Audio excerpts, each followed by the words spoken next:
Aunque nos veis en pantallas distintas, le tengo aquí a mi lado con la distancia de seguridad, pero estamos juntitos. Así que, nada. Bueno, para mí es un honor poder estar aquí. Admiro mucho el trabajo de Javier. De hecho, un poco cuando la primera vez que hablamos por teléfono, le dije que yo cuando doy clases a veces talleres de cine y paisaje, que mostraba su obra a los alumnos, ¿no? Es un trabajo que me parece de una poesía y de una verdad, ¿no? Que te permite penetrar en el paisaje de una manera muy sutil y muy penetrante, ¿no? Entonces, para mí es un honor estar aquí, ¿no?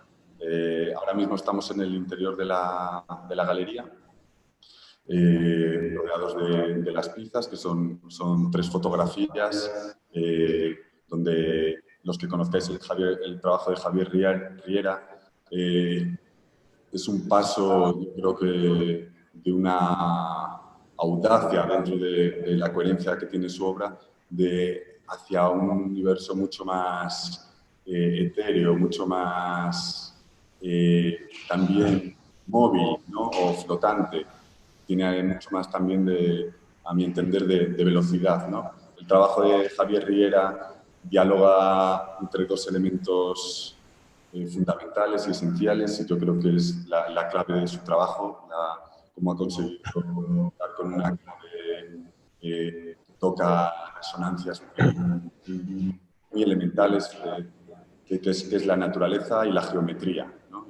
Y cómo la simple proyección de una geometría sobre la superposición de la geometría a la naturaleza da con una clave, digamos, como que te permite penetrar en ella, ¿no? En este caso, esta exposición, la proyección no es sobre un objeto material, sino que es sobre la bruma. Y eso es lo que lo vuelve mucho más etéreo, ¿no? También en la exposición hay otra instalación, a lo mejor también podemos enseñarla. Veis al fondo. Se ve regular. En esa instalación son 3 capas translúcidas donde la geometría lineal que vemos en las fotografías adquiere movimiento y adquiere también una presencia más escultórica que lo pictórico que resultan las fotografías, ¿no? Y bueno, yo he traído algunos temas para conversar, que muchos me tocan a mí muy profundamente. Pero bueno, también creo que no sé si empezar a lo mejor por esta exposición y luego a lo mejor vamos ya desglosando también, bueno, irán emergiendo los temas de tu obra en general, pero podemos empezar por esta exposición, ¿no? Dentro fuera. Un poco en qué temas, qué temáticas o qué aspectos querías profundizar con respecto a tu obra anterior aquí, ¿no? Vale, pues bueno, nada, te agradezco la descripción que has hecho de la exposición y bueno, comentar que cuando hablamos Adora y yo de generar una conversación, pues fue para nosotros como muy revelador llegar a pensar en ti, porque realmente es un artista que nos interesa muchísimo a ambos y con el que yo siento una gran afinidad, ¿no? Y en línea con algo de lo que has dicho, que has hecho una referencia a la velocidad, que es una de las cosas también en las que me fijo en tu trabajo, ¿no? Como algo de lo que yo buscaba aquí, también respondiendo a tu pregunta, tiene que ver con eso, ¿no? Porque el tipo de proyección que estaba haciendo sobre la bruma o sobre la humedad en el aire, porque realmente tampoco había una situación de niebla, sino que se ve en la lejanía, era algo que cambiaba continuamente, ¿no? Entonces, realmente, frente al tipo de imagen que buscaba habitualmente, que era mucho más estática, aquí, cuando yo estaba viéndolo, los cambios eran rapidísimos, ¿no? Y el propio dibujo se iba mucho de mi control. O sea, tiene algo que ver con asumir una pérdida de control. Porque en general el trabajo que he venido haciendo es muy controlado, ¿no? Y, y para mí un poco el descubrimiento estaba en esa pérdida de control. Y me interesa la referencia que has hecho al tema de la velocidad, porque aquí efectivamente ocurría eso de que todo cambiaba muy rápido. Pues estás haciendo una larga exposición fotográfica en la que todo está cambiando muy rápido y el resultado siempre va a ser una sorpresa, ¿no? Y algo que me interesa especialmente de tu trabajo también justamente tiene que ver con la velocidad, ¿no? Con una especie de lentitud que hay en el trabajo que en relación al paisaje para mí tiene que ver con el modo en que nos relacionamos con el paisaje, en el que hay una mirada que se va impregnando lentamente y quizá también una idea que te lanzo por si tiene alguna resonancia en tu trabajo es como si cuando uno entra en ese tipo de lentitud, sin embargo, accede como a un tipo de percepción que es mucho más rápida en realidad. O sea, es como si la lentitud te llevara a una experiencia en la que empieza a haber como una especie de vacío en el que todo ocurre muy rápido, ¿no? Sí, sí, yo creo que aquí también entran cuestiones del propio medio, ¿no? Yo al trabajar en audiovisual es interesante porque tienes un control sobre la duración de la imagen, el tiempo que el espectador va a contemplar esa imagen, ¿no? Tú lo decides, lo decide el autor. Con la fotografía es el espectador o el visitante de la exposición el que decide cuánto tiempo se quiere poner ante esa imagen, cuánto tiempo quiere profundizar en esa imagen. Y ahí ya dependes de que sea una persona más sensible o menos sensible, o que tenga más tiempo o menos tiempo. En cambio, en el cine tú les tienes secuestrados en la butaca y les dices, bueno, vas a ver esta imagen 2 minutos y o cierras los ojos o tienes que verla, ¿no? Entonces, eso te da ese poder de controlar el tiempo de contemplación, es fundamental en la contemplación del paisaje, ¿no? Porque se basa tu trabajo o el mío en la alteridad, ¿no? La experiencia de lo sublime parte, ¿no?, de esta idea de que es el paisaje el que te devuelve la mirada, ¿no? Y en tu obra también esta dirección de la mirada o ¿no? Se utiliza mucho el término sacar una fotografía, ¿no? O quitar una fotografía, ¿no? Como que es algo que extraes del exterior. Pero aquí tu mirada tiene varios efectos especulares, ¿no? Por un lado, tú proyectas luz sobre el paisaje, tú proyectas tu mirada, ¿no? Pero luego es al recogerla, y yo creo que en tu caso, más de que quitar o sacar, podemos hablar de recoger una fotografía, ¿no? Plantas una semilla y recoges la fotografía, ¿no? Hay esa alteridad, ¿no? Pero se basa también en esta cita de Didi Uberman que a mí me marcó mucho, que dice, frente a cada imagen, lo que debemos preguntarnos es cómo la imagen nos mira, cómo la imagen nos piensa, cómo la imagen nos toca a la vez, ¿no? Y tus imágenes pues te tocan acariciando, ¿no? Estas al menos acariciando, ¿no? Vale, muchas gracias. Pues yo también algo que en lo que encuentro afinidades con tu trabajo es quizá hablando de estas temporalidades como en la presencia de distintas velocidades, ¿no? En la misma imagen hay elementos estáticos, hay elementos que se están moviendo y aunque todo queda detenido en una sola imagen, en las fotografías hay una experiencia de distintas velocidades que de alguna manera son como distintas capas de la experiencia, ¿no? y de la realidad, ¿no? Y algo que está también para mí un poco como muy presente en tu trabajo, que yo lo relaciono especialmente con el hecho de que eso que haces, de que introduces personajes que estamos viendo en la lejanía muy sumergidos en el paisaje y a la vez estamos escuchando sus conversaciones como si estuvieran aquí, ¿no? Ese efecto, en el sentido de que la lejanía siempre produce una sensación de lentitud, ¿no? Y la inmediatez con que oímos las voces o las conversaciones nos trae a una rapidez. Es como si la proximidad tuviera que ver con una sensación de rapidez y la lejanía con una sensación de lentitud, ¿no? Y creo que en tu trabajo hay ese juego, uno de los efectos que tienes como una especie de paradoja entre lo que parecen ser dos velocidades, ¿no? Que es la velocidad del pensamiento y quizá la velocidad con la que nos internamos en el paisaje, ¿no? Que lo asociamos inmediatamente con algo que sucede lentamente. Y, Sí, yo ahí, claro, he trabajado por un lado con esta doble distancia de percepción, ¿no? Entre la imagen y el sonido.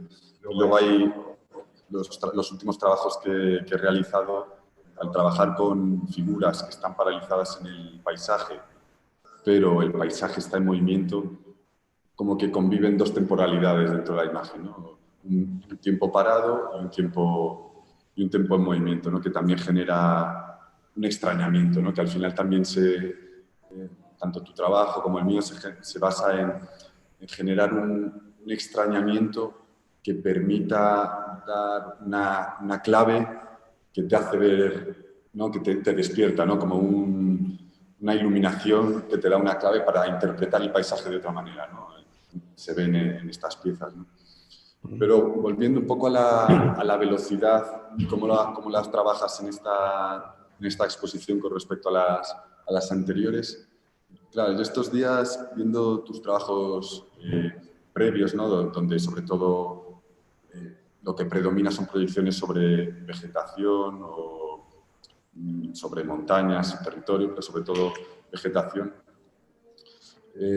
A mí siempre la sensación que me dio de inicio es como, vale, esta es como una geometría que precede a la naturaleza, volviendo a la experiencia del tiempo, siendo dos elementos que pertenecen a la eternidad, digamos, la geometría desde la temporalidad y la naturaleza desde lo cíclico, ¿no? Una en devenir, otra en estatismo, pero las dos son eternidad.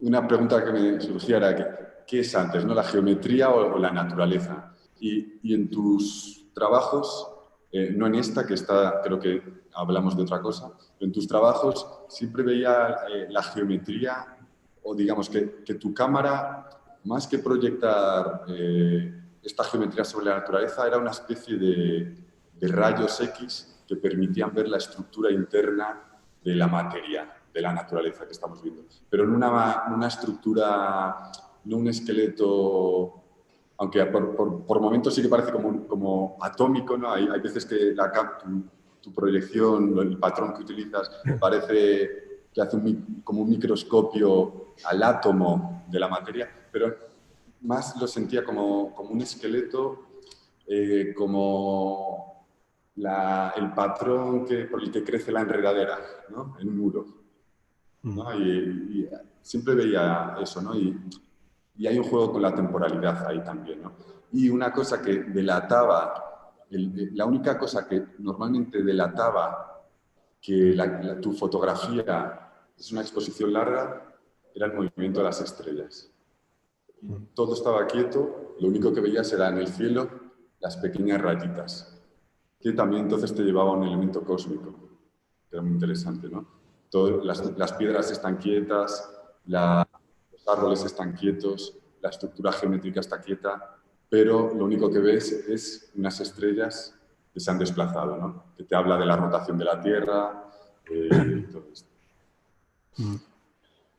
Vale, sí, no, es muy interesante lo que dices porque realmente yo la geometría la experimento como algo que es intemporal y como algo que que hemos descubierto, no como algo que hemos inventado, ¿no? La geometría tiene unas leyes que ya las tenía antes de que nosotros la conociéramos, ¿no?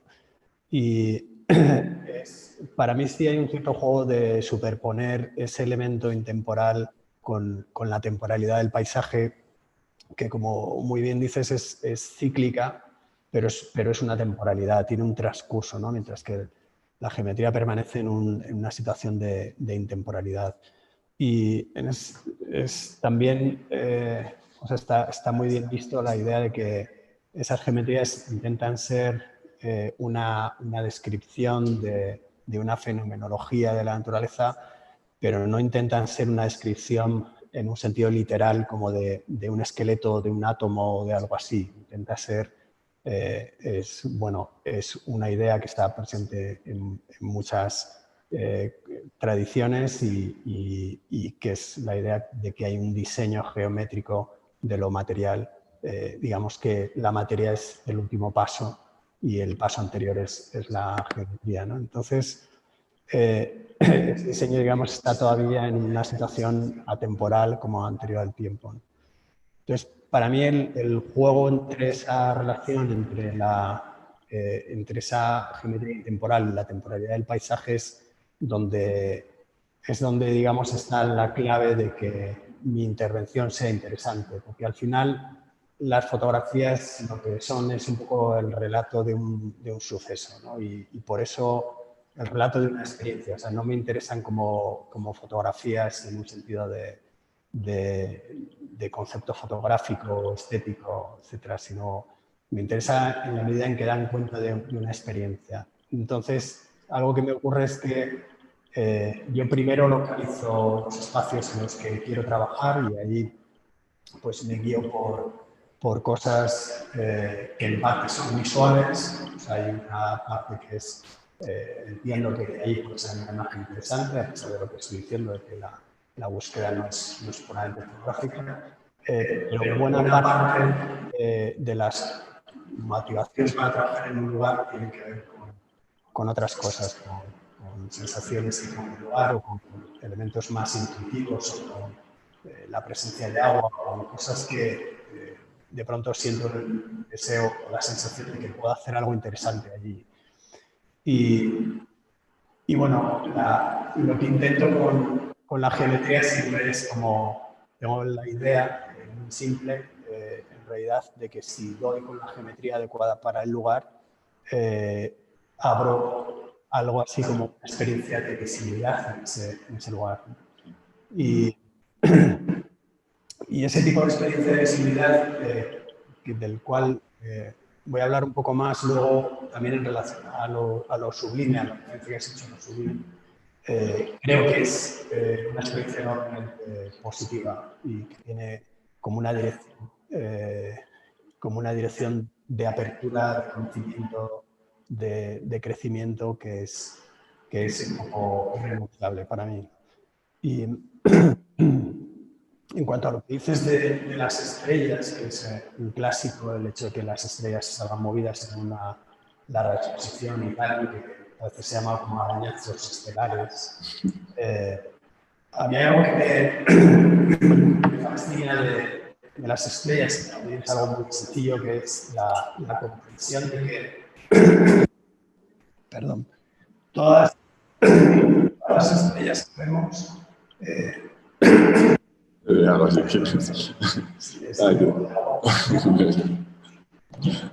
todas las estrellas que vemos son en realidad luces de otro tiempo. Es decir, ninguna de las estrellas que vemos está en tiempo. Incluso la luz del sol tarda 8 minutos en llegar a la Tierra, ¿no? De manera que cuando vemos el cielo estrellado, que ha sido algo lleno de sugerencias desde tiempo inmemorial, cuando vemos el cielo estrellado, frecuentemente no somos conscientes de que todas esas luces son luces de tiempos pasados, ¿no? En parte, creo que en la vida cotidiana la mayoría de la gente no es consciente de eso porque piensas que son distancias tan inmensas que no te caben en la cabeza, pero hay muchas estrellas que están a 15 años luz, a 12 años luz. Si uno pudiera ver una explosión de gas, luego con un telescopio, pues tendría que preguntarse dónde estaba yo hace 12 años cuando eso ocurrió. Entonces se da una circunstancia fascinante, que es que cuando miras el cielo estrellado estás viendo no solo imágenes de otro tiempo, porque si una imagen es luz, cada una de esas estrellas es una imagen, no solo una imagen de tiempo, sino de muchos tiempos a la vez.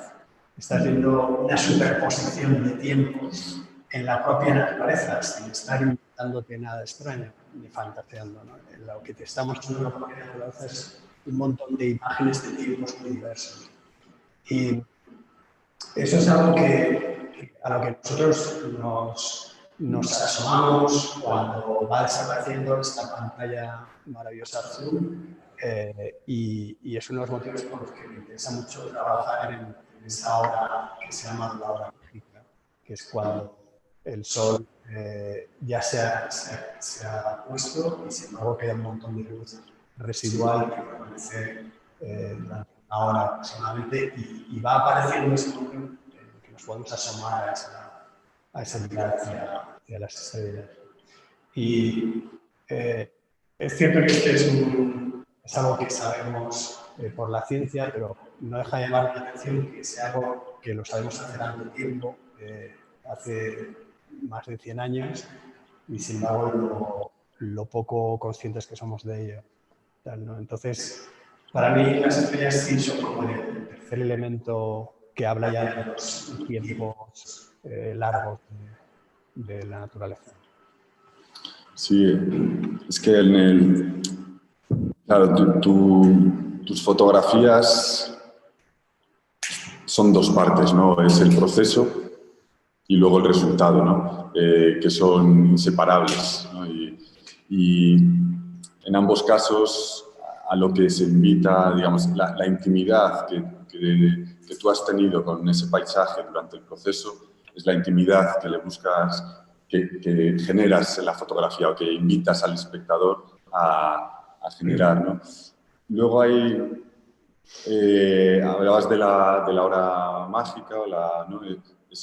Claro, yo cuando pensaba en tus fotografías y en el momento óptimo de captación y cómo solías, claro, ese equilibrio entre que la luz natural siga tiñendo o siga dando forma al espacio, siga visibilizando el espacio, y la capacidad de tú poder pintar con luz sobre ese paisaje, ¿no? La luz del día, aunque tienes alguna fotografía hecha de día, fotografiando árboles que están un poquito más en penumbra, ¿no? Pero ahí hay como una lucha más desigual. El sol es mucho más poderoso que cualquier foco que podamos tener. Hay otra fotografía que tienes que está emergiendo el sol directamente en la fotografía, pero la mayoría son en este equilibrio, ¿no? En este paso a la noche, o directamente en la noche con exposiciones largas y la luz de la luna. Las fotos de esta exposición te llevan todavía más a lo cósmico, ¿no? Son casi auroras boreales por momentos, podríamos decir, ¿no? Hay algo como de ese fluir. Bueno, ahí las dos que tenemos enfrente se abren, es más celestial, digamos, se abren como dos alas, no son como casi dos alas de ángel, como si el cielo tuviera dos alas, ¿no? Pero las otras tienen algo de cósmico, tienen algo también que lo puedes llevar a la ciencia ficción también, si quisiéramos, pero sabemos que no es el objetivo de Javier. Pero lo cósmico, yo creo que en esta exposición penetra mucho más, ¿no? Luego la instalación lumínica que tenemos con 3 capas de translúcidas, que ya es una forma en movimiento, también me recuerda a un dibujo que tienes de un pájaro volando. Que no sé, mira, esto lo voy a compartir por aquí, porque no sé cómo lo ves tú, pero yo cuando he entrado en la sala y lo he visto, he pensado en él, y ahora a ver si sé hacerlo así.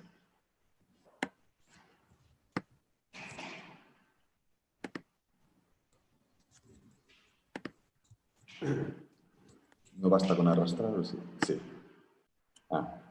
Bueno, ahí tenéis el dibujo. ¿Tú lo puedes ver, Javier? Si entras en el chat, es para comprobar si lo pueden ver ellos también, los que estén conectados. Es un dibujo de un pájaro doble y alrededor... Sí. Y alrededor trazas, digamos, lo que a mí me representa el movimiento de las alas o el movimiento del aire alrededor de este pájaro, ¿no? Y que me ha recordado mucho, aun llevándolo aquí hacia algo más del paisaje, pero me ha recordado mucho al movimiento de esta proyección también, ¿no? Y bueno, estos temas. Bueno, voy a hacer una cosa que es compartir pantalla para enseñar las imágenes de la exposición, ya que hemos hecho referencia a ellas. Vale, me tiene que... Yo lo que he hecho ha sido arrastrarlo a donde tecleas para De manera que... arrastras ahí la foto y se sube. Vale, pues ya lo voy a hacer.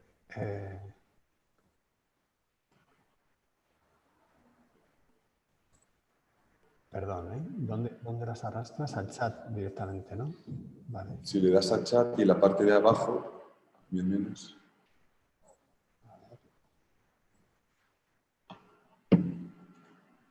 Bueno, creo que te voy a pedir ayuda. Cambio de pantalla. Y aquí, estás ahí. Justo ahí. No. Perdón. No en donde type. Type message, baja más ahí, que te aparecen más. Vale, bueno, pues hemos subido ahí esas fotos. Y bueno, algo que, por cierto, que todo el rato te veo a ti y ¿tú me ves a mí? Yo te he puesto a ti, sí, puedes escoger a quién quieres ver. Bien. Pues, bueno, acerca de lo que dices de este tipo de imagen más cósmica y que puede tocar la ciencia ficción, es interesante para mí porque sí que a veces de forma evidente juego un poco con ese tipo de imágenes. Y hubo en las primeras imágenes que trabajé, había a veces algunos guiños como a lo extraterrestre o a Encuentros en la tercera fase, que es una película que me interesó muchísimo en su momento por pues la verdad que una de las cosas que más me interesó es por el color que tenía, pero porque plantea cosas, me parece una película genial o de culto especialmente, pero algunas de las cosas que plantean me parecen realmente muy visionarias. Una de ellas es la de un tipo que ha tenido una visión y eso le sume en un estado de inquietud desbordante y acaba construyendo una montaña en la cocina de su casa y su familia la abandona ya porque ven que está desquiciado. Ese visionario pues, acaba haciendo luego ese recorrido a la inversa, ese recorrido que va en dirección contraria a la huida de la gente y asumiendo los riesgos de estar en un lugar radiactivo, etcétera, para tener esa experiencia reveladora, ¿no? Y luego también por ahí hay algunas imágenes tremendamente sugerentes, como una en la que cuando aparece como en medio de las nubes y bueno, esa película tenía algo muy interesante que era como casi la primera vez que se mostraba la idea de lo extraterrestre como algo que no era amenazante, ¿no? Y eso sí era un cambio enorme en la forma de pensar en lo extraterrestre, porque lo extraterrestre también es un poco lo distinto, lo ajeno, o sea, es el arquetipo de lo más ajeno que podemos imaginar, que es un ser vivo que no es de este planeta, ¿no? Y el modo de tratar esa pesadilla del imaginario era totalmente nuevo, ¿no? Y entonces, yo sí creo que a veces me he empapado mucho de esas imágenes. Y eso me lleva también un poco a lo que es esa relación entre lo más lo que en tu trabajo, por ejemplo, se podría plantear como la relación entre documental y ficción, ¿no? Cuando introduces la ficción y ahí un poco también te lanzo una pregunta porque es algo que me pregunto en relación a tu trabajo, ¿no? ¿Cómo es esa fricción, esa relación, cómo son los bordes de esa relación entre lo documental y la ficción? Y qué es lo que te lleva a introducir la ficción, ¿no? Si lo sientes como un modo de desvelar mejor la realidad que quieres contar o, o o crees que ese aspecto narrativo, precisamente porque una película es algo que transcurre en el tiempo, es necesario, ¿no? Como... Sí. Bueno, te la voy a llevar a un terreno que no sé si... Yo creo que, o sea, nosotros en tu fotografía ya hay un diálogo, en cada fotografía tuya hay un diálogo entre la ficción y la realidad, y lo documental, ¿no? Solo que, digamos, al trabajar entre lo visible y lo invisible y tratar de alguna manera o jugar o a tratar de intuir que visibilizamos lo invisible, eso es una ficción, ¿no? Digamos, es una elucubración, bueno, no, una sugerencia, ¿no? Como o una hipótesis de realidad, pero que es una ficción, ¿no? Yo, como trabajo mucho también, me gusta trabajar en otro espacio híbrido, que es el mito, ¿no? El mito, pues muchas veces tiene un origen de un punto de realidad, pero desde ahí se fabula, ¿no? Es un poco también, ¿no?, lo que vemos en las fotografías, ¿no? Partimos de un punto de un paisaje real y desde ahí fabulamos o proyectamos, en tu caso literal, pero proyectamos nuestra mirada, ¿no? Aquí ya es literal la proyección, ¿no? Y el mito también lo que tiene es que tampoco tiene un origen claro, ¿no? Se suele formar por una pluralidad de voces.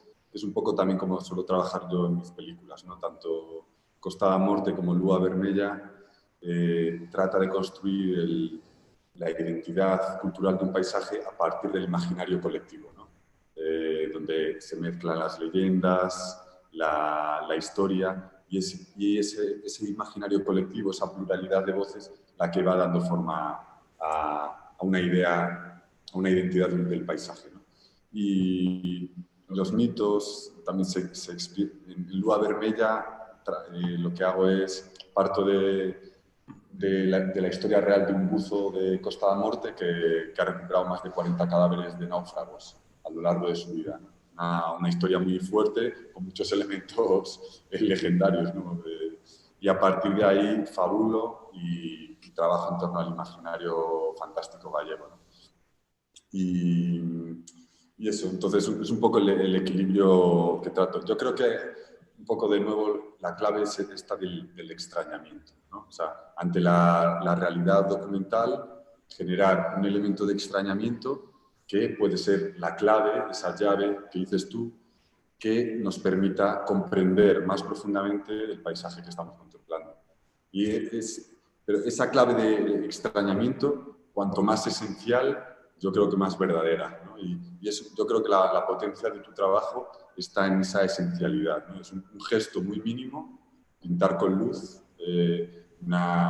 esa pintura, esas líneas pueden llevarte a un abanico de sensaciones que vas ampliando, ¿no? En esta exposición yo creo que abres ese abanico de sensaciones más, pero sobre todo era como esa estructura espiritual, geométrica de la naturaleza, ¿no?, que precede a la naturaleza.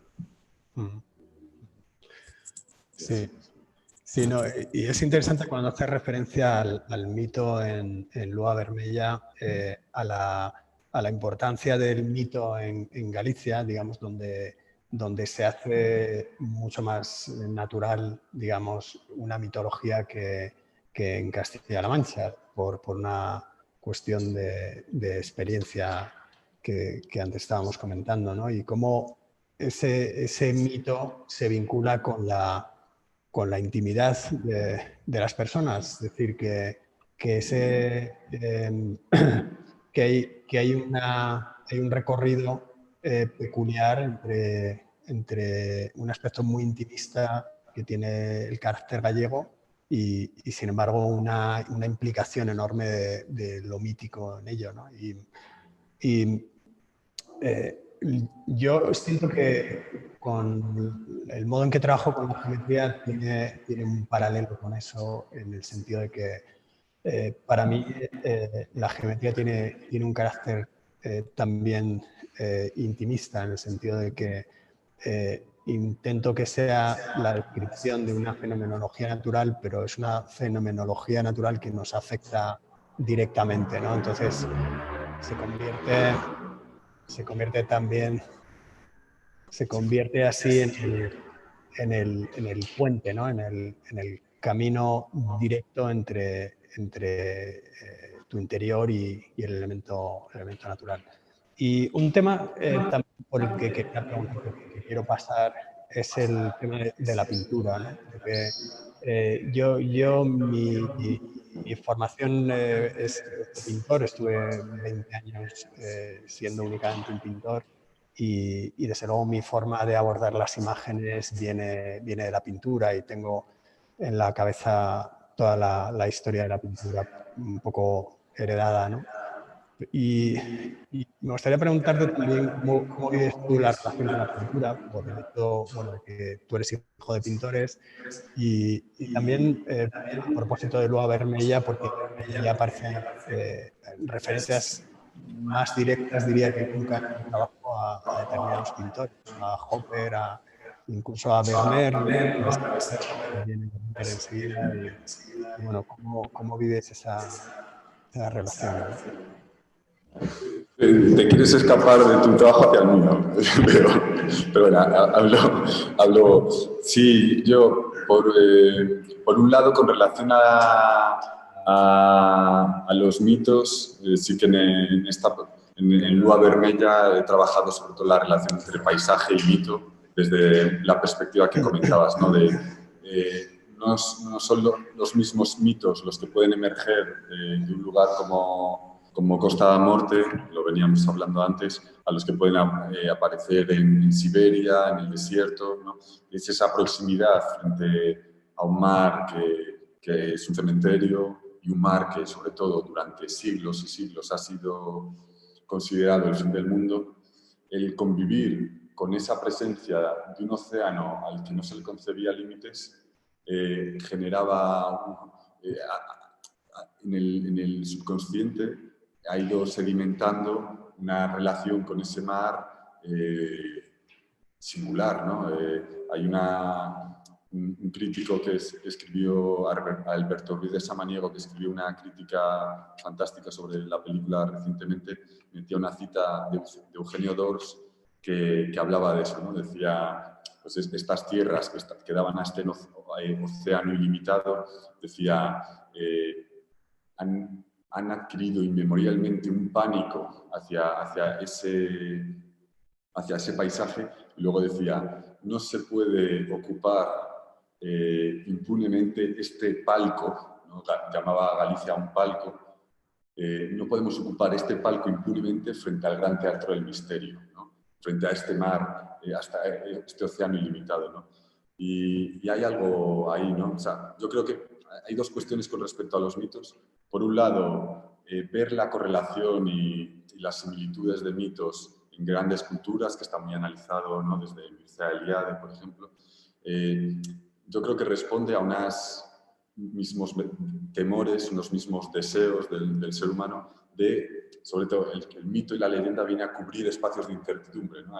Allí donde no llega la razón, para dar una explicación plausible y no volvernos locos, digamos, con ese vacío, generamos un mito, una leyenda que le da una posible explicación, ¿no? Las similitudes en culturas muy distintas de estos mitos, ¿no? De culturas que no tenían conexión, responde a unas mismas necesidades, a unos mismos miedos, ¿no? Eso por un lado, pero por otro están las particularidades que emergen de cada paisaje, ¿no? la relación con un paisaje determinado va a generar distintos mitos. Entonces, esa es un poco la doble vertiente con la que he trabajado en Lua Vermella. Y luego en lo pictórico, sí, mi trabajo creo que siempre ha sido un diálogo con respecto a lo pictórico. Hay muchos referentes que compartimos y que tratamos de profundizar en ellos, ¿no? El romanticismo, el land art, que he leído en algunas entrevistas tuyas que analizas muy bien también en su contexto histórico, ¿no? Por ejemplo, comentabas del romanticismo que surge en un momento en el que perdemos la tierra, ¿no? Lo cósmico siempre está, creo, ¿no? Gravitando en tu trabajo también. La tierra pierde su poder central, ya no es el centro del mundo, aparece el infinito, aparece el vacío, aparece el miedo. Y entonces el romanticismo es esa belleza, ¿no? La definición de lo sublime, belleza más terror. Necesita el terror para que aparezca lo sublime, ¿no?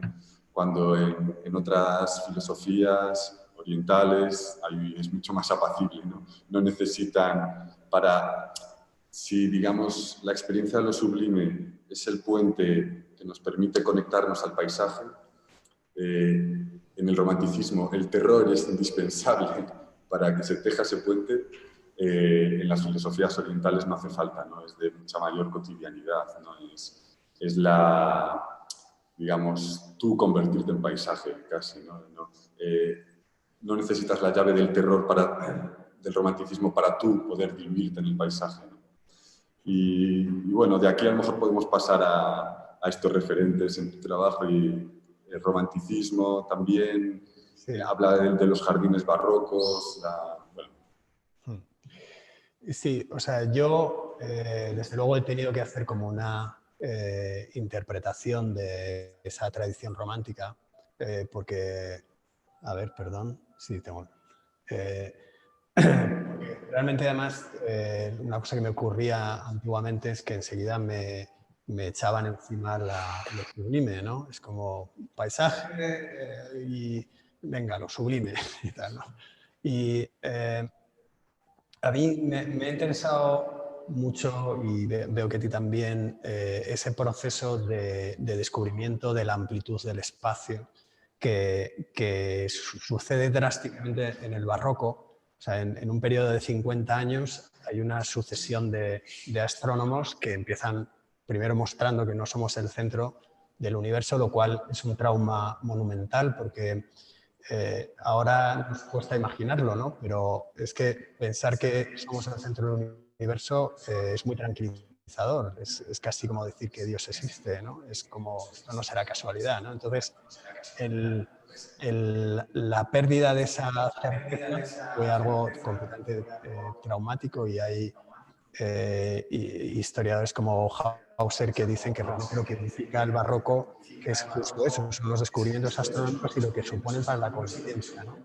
Y en el barroco ellos no tienen ninguna estructura para manejar aquello, porque es algo inesperado, que sucede inesperadamente. Y es en el romanticismo cuando empieza a haber esa estructura que es lo sublime, lo que sentimos es pánico, una agorafobia monumental, y esa agorafobia la convertimos en una fuente de una experiencia de conocimiento, en una experiencia positiva, en una experiencia de bucear en la profundidad del ser humano y de fusión con la naturaleza, ¿no? Creo que eso bueno, genera ya como un arquetipo visual, que esto es fotografía digital, y los personajes muy pequeños en un paisaje muy grande. Y como bien dices, la pintura taoísta yo lo tenía resuelto hacía mucho tiempo, porque... Y realmente genera también un tipo de imagen muy parecida, que es personajes muy pequeños en un paisaje inmenso, ¿no? Sin embargo, los personajes pequeños de la pintura taoísta están en paz porque el camino, la actitud con la que están en el paisaje es un poco una aceptación de la disolución del yo, de la disolución de la estructura de identidad, ¿no? Lo que es un poco parte de la tradición de meditación, etcétera, ¿no? Es como el poema de Li Bo que dice ya anochece o algo así, o se van los últimos pájaros, y dice nos sentamos la montaña y yo hasta que solo queda la montaña, ¿no? Es decir, mi yo queda disuelto en la montaña y eso me produce paz, ¿no? En el mundo romántico y especialmente en el mundo alemán, que es un mundo de pensamiento y de estructuras de pensamiento muy sólidas, eso es una experiencia traumática, excepto en un artista como Friedrich, que en realidad también trabaja un poco esa disolución del yo en la infinitud del cosmos, ¿no? Entonces hay como una oposición entre esa infinitud y lo que somos. Esa infinitud nos devuelve una imagen de nosotros mismos minúscula que resulta aterradora, ¿no? Entonces, hay dos caminos. Intentar conquistar ese espacio, que es un camino fracasado y que de alguna manera lo intentan las grandes conquistas coloniales y tal. Y la otra es asumir que somos muy poca cosa y entonces digamos, soltar ese aferramiento a la identidad, ¿no? La identidad como... Y bueno, esos procesos a mí me han interesado mucho y creo que son una parte de la historia de la conciencia del ser humano en los últimos siglos, y además esa conciencia no cambia muy rápido, cambia, quizá ahora está cambiando más rápido, pero las cosas permanecen igual, en el mismo estatus 50 años sin darnos cuenta, ¿no? Y yo la lectura que hago, y por lo que a pesar de estas imágenes yo no me siento en la estética de lo sublime, es porque creo que lo sublime es el derrumbamiento de un muro que abre una visión a una realidad que es la realidad natural, ¿no? Que es el conocimiento de estas cosas, como decía antes, de las estrellas. Pero creo que desde entonces sí hay muchas estructuras que se han construido y si uno lee a los astrónomos recientes y yo, bueno, me interesa la astrofísica hasta un nivel divulgativo, pero digamos que sí he leído mucho en este sentido, nadie está aterrorizado. Es decir, hay un libro que debe tener unos 5 años que se llama Un universo de la nada, en la que no recuerdo el nombre del autor, pero es un astrofísico de la NASA, en la que se pasa el libro explicando cómo el origen de todo lo que existe en realidad sale de un potencial de energía que hay en el universo que está en lo que podríamos llamar la nada más absoluta, ¿no? Entonces, su conclusión es, desde luego, está demostrado que no es necesario que haya un creador, ¿no? Esto puede estar vacío absolutamente porque el potencial es la nada, ¿no? Y es una idea interesante porque no está muy lejos del taoísmo, ¿no? No está muy lejos de la idea del vacío generador, de que el vacío es lo que genera todo lo que existe, ¿no? Y bueno, volviendo a lo que quería decir, no hay una sensación de terror existencial ante ese vacío. Es decir, eso ha cambiado la forma de acometer ese vacío. Incluso la forma de vivir la posible confrontación entre sentimiento religioso o lo contrario, ¿no? Es un momento distinto de la conciencia de la realidad. Y bueno, eso, el tipo de trabajo que yo hago, en mi opinión, no estaría en esa línea de exaltación de lo sublime. Sí estaría en una línea de conexión con la naturaleza a través de aceptación de otros planos de la realidad, igual que esa aceptación de que las luces de las estrellas son de tiempos muy distintos, pues la física también, cualquiera que lea sobre física reciente, pues ha demostrado que la realidad es mucho más compleja y mucho más múltiple de lo que imaginamos, ¿no? Pero de alguna manera el problema esencial es cómo tu identidad se sostiene ante todo eso. Creo que se está viviendo de otra manera menos aferrada a certezas y más fascinada por lo que se descubre. Y es decir, menos miedo, el miedo vencido por el asombro ante lo que se descubre. Sí, al escucharte en esta conversación, todo el interés en lo cósmico, entiendo también mejor esta exposición, ¿no?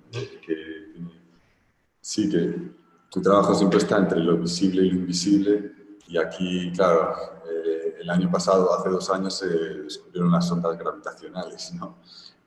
Con el LIGO, ¿no?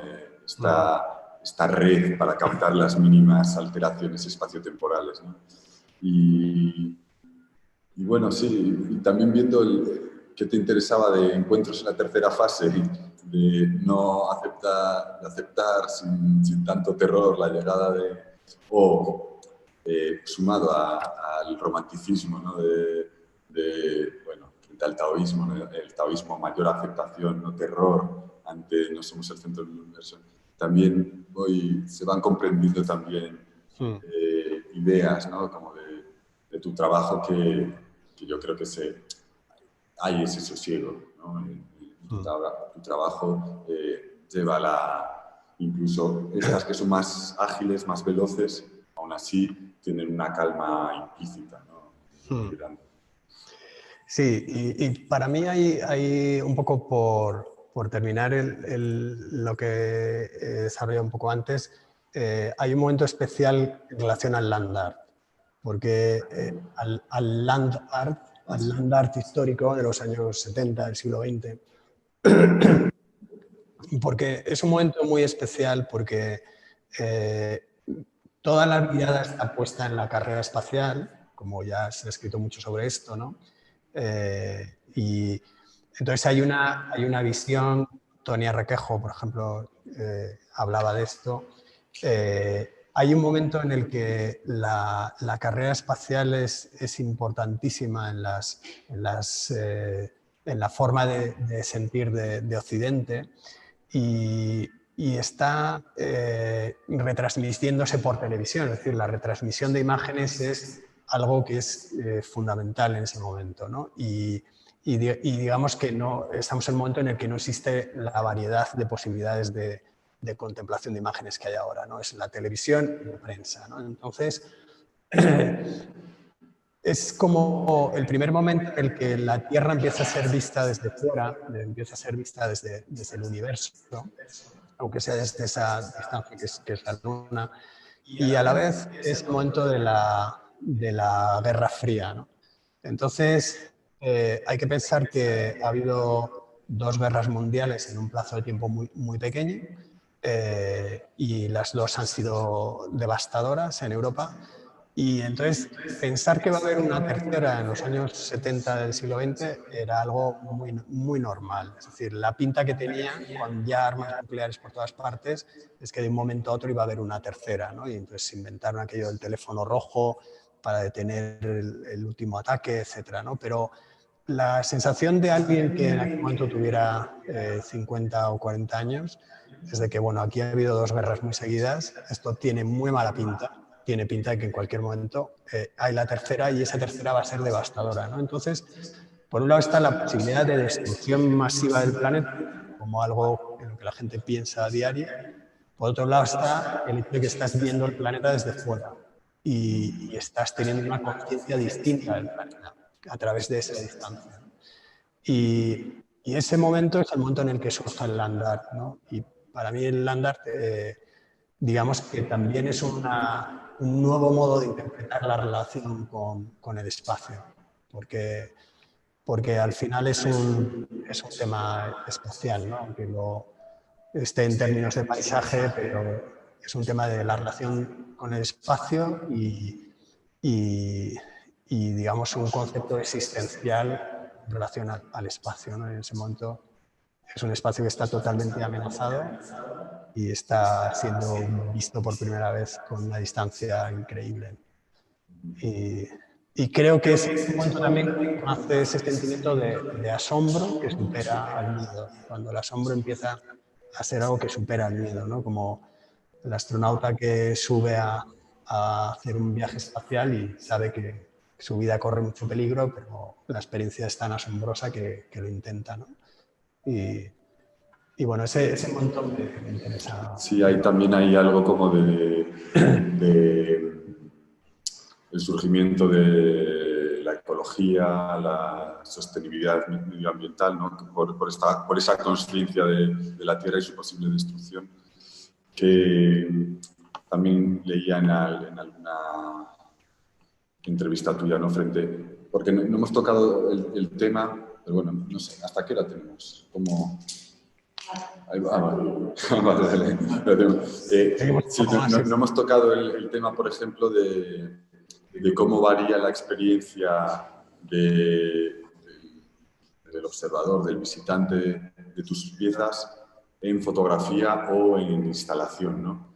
Que yo creo que también es algo interesante, ¿no? Que de alguna manera en la fotografía aparece lo pictórico, en la instalación tal vez lo escultórico, ya solo sea por el volumen de la vegetación del árbol, la diferente experiencia, y también normalmente las fotografías son en espacios naturales, salvajes, por así decir, y las instalaciones son en jardines, donde hay una, digamos, domesticación o ordenación de la naturaleza, ¿no? Entonces ahí hay una cuestión ahí también posible. Y ahí te va a comentar otra cosa, pero me he olvidado. Sí, bueno. Sí, no sé si quieres que entremos en eso un momento. Vale, sí. Bueno, sí, perdón. Sí, lo otro era simplemente con respecto al elemento que ha salido también ahora de sostenibilidad, ¿no? Que también tu trabajo a lo que invita es a una comunión con la naturaleza, a una observación que implica un cuidado, ¿no? Entonces ahí yo creo que un poco también por los textos que te he leído y por lo que se ve un amor, un cuidado hacia la naturaleza. Y con esta cuestión, y hablando tanto de lo cósmico y tal, me acordé de una entrevista que leí de Daniel Canogar, que ha trabajado, bueno, toda su obra, sabemos que va en torno al detritus del ser humano, ¿no? En esta cantidad ingente de basura que producimos. E hizo unas obras muy buenas en el canal de Isabel II en torno al plástico, ¿no? Cuando se descubrió que había una mancha de plástico en el océano del tamaño de media Europa, ¿no? que estaba ahí con micropartículas de plástico, generó toda una serie de obras en torno a esto. Y él en la entrevista decía, muy apesadumbrado, ¿no? Decía, la única respuesta lógica que puedo entender para la inacción frente al desastre ecológico que estamos haciendo es que tengamos una confianza plena en que podamos habitar otros planetas. Es la única respuesta lógica a la que puedo llegar por esta inacción que estamos haciendo, ¿no? Entonces, que conecta mucho también con las ideas que estás hablando ahora. Sí, yo, bueno, tocas un tema que me importa porque realmente sí, la situación es de deterioro tan extremo y realmente ahora es evidente que tenemos la tecnología para darle la vuelta a la situación. O sea, es evidente que o la tenemos o estamos absolutamente a punto de tenerla para funcionar completamente con energías limpias. Y bueno, en relación a mi trabajo, para mí es un poco un land art posible en estas circunstancias, en el sentido de que cuando yo apago la luz, todo vuelve a estar como estaba, ¿no? Asumo que mientras estoy en los lugares en los que trabajo genero una cierta perturbación con la luz, o sea que es evidente que hay una intervención, pues una intervención que no deja huella y y es una intervención que hago siempre desde un lugar que puede ser una carretera o puede ser un parking, pero siempre está hecha desde un lugar donde no me meto en la naturaleza con mis generadores y mis proyectores. Digamos, siempre estoy pisando una carretera, de algún modo, ¿no? Pero para mí es como importante ese aspecto de que cuando termino todo vuelve a estar como estaba, ¿no? Pero además sí pienso que trabajo en esa dirección, o sea, pienso que trabajo en la dirección en la que al, digamos, incitar a sentir ese tipo de conexión, también estoy desarrollando la conciencia de la gente hacia la necesidad de recuperar el planeta de algún modo, ¿no? Y de todas maneras, bueno, es un tema muy, muy complicado. Yo creo que habrá una crisis monumental por cuestiones ecológicas, no sabemos en cuántos años, y posiblemente a partir de ahí haya cambios ya con daños como irreversibles, ¿no? Y no creo en nada en que encontremos otro sustituto de este planeta. No, al menos antes de que destruyamos este. El Canogar me encanta y tal, pero en eso no coincido.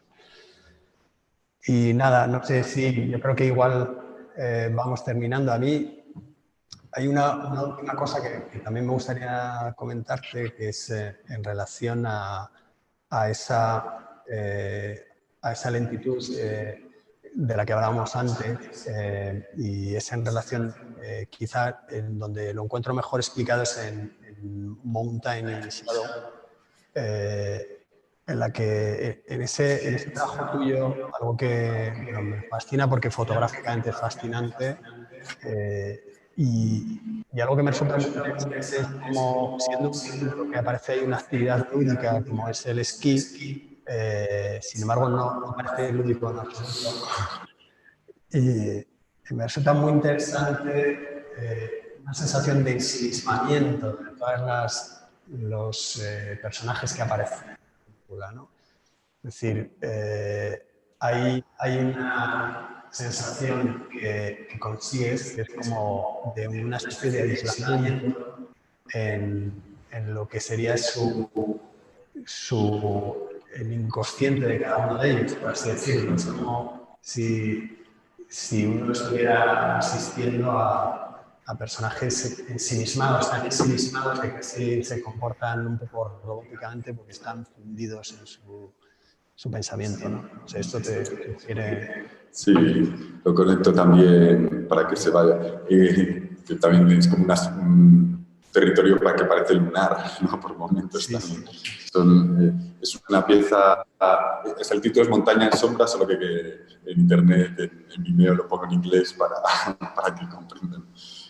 Montaña en sombra es una pieza rodada entre las montañas de estaciones de esquí de los Pirineos y parte de Islandia.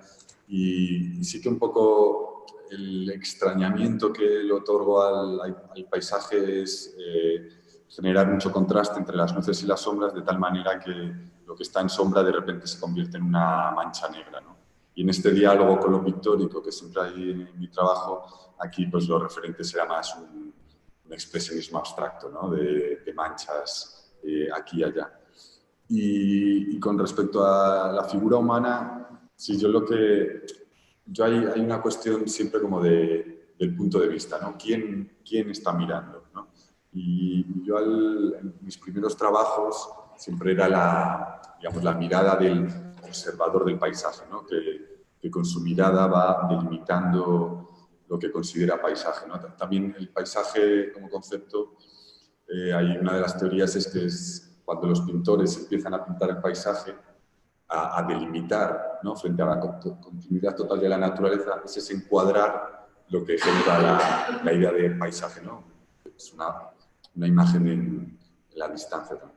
Y al principio era así, pero en Montaña en sombra yo ya había adquirido una connotación animista, ¿no? Yo ahí ya la hacía con la perspectiva de que es la propia montaña la que está mirando a los esquiadores. desplazarse por su cuerpo, ¿no? Entonces ahí ya hay una distancia no solo física, sino metafísica, ¿no? Ya miras al ser humano con extrañamiento.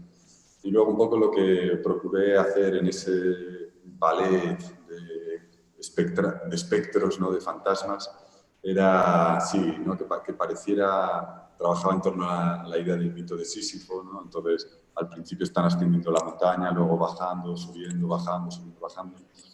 Y todas las figuras también al volverlas oscuras, todas se vuelven negras, uniformadas, ¿no? Son como manchas de pequeñas personas. Entonces yo creo que es eso, sumado un poco a la música, que genera un tono más onírico y espectral, es un poco el que le da ese tono.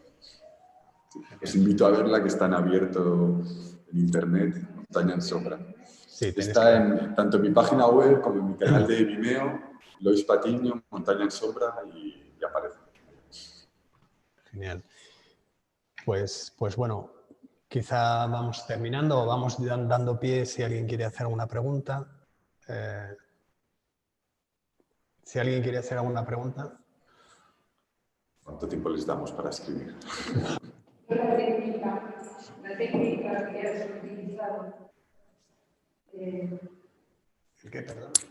La técnica, o sea, esos rayos, ¿cómo los consigues? Están preguntando sobre la técnica para las fotografías. Ah, perdón. No, hablo para los de internet. Es una proyección de luz. Proyección de luz, ¿cómo esa? Sí, como esa, igual. Gracias.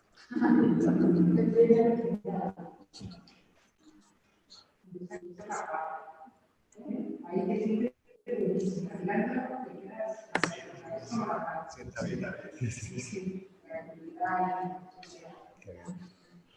Gracias. Bueno,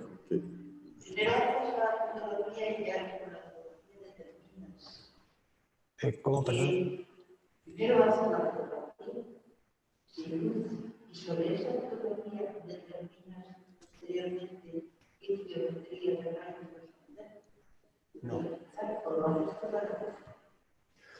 Vale, bueno, preguntan si primero hago una fotografía del lugar y luego sobre eso pienso qué proyección voy a poner, ¿no? ¿Qué dibujo voy a poner?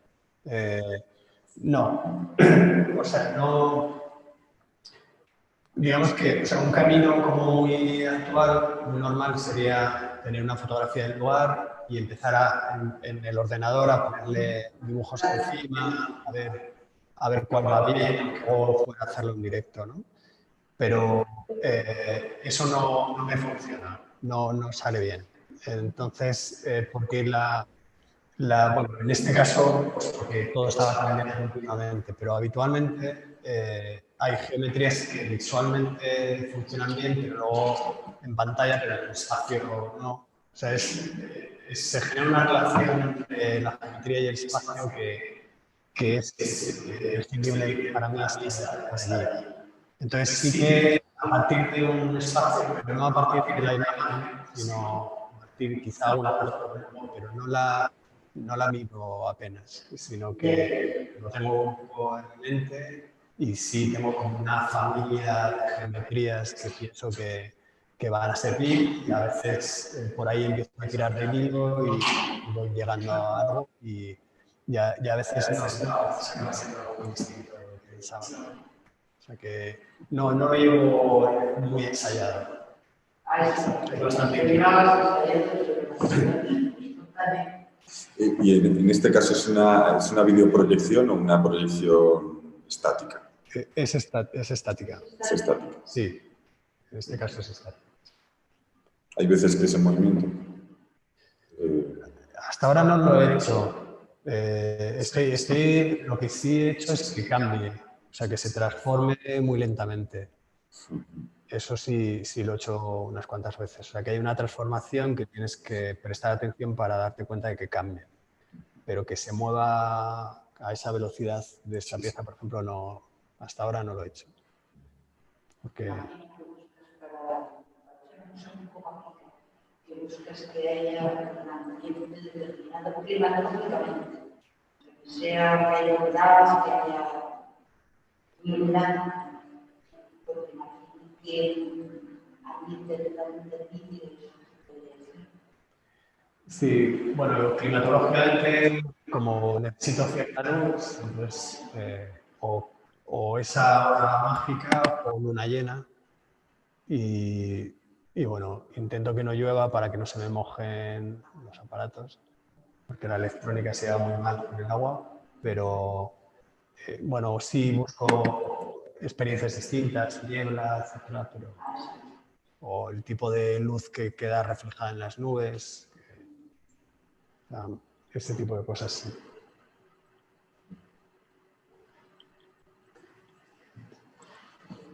Bueno, sí.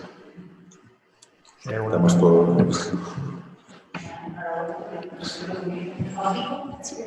Pues los espero. Pues nada, terminamos. Sí. Muchas gracias.